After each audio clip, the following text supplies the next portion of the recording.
ये होती अगली भोल बख्शा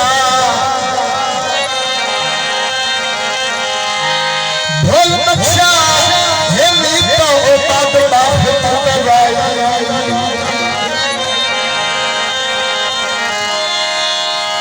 सजना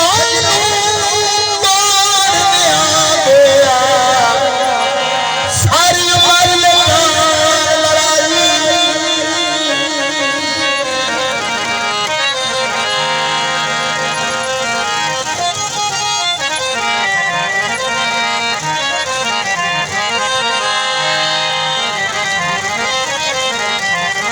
अज दिल झिड़का दिल अज दिल झिड़का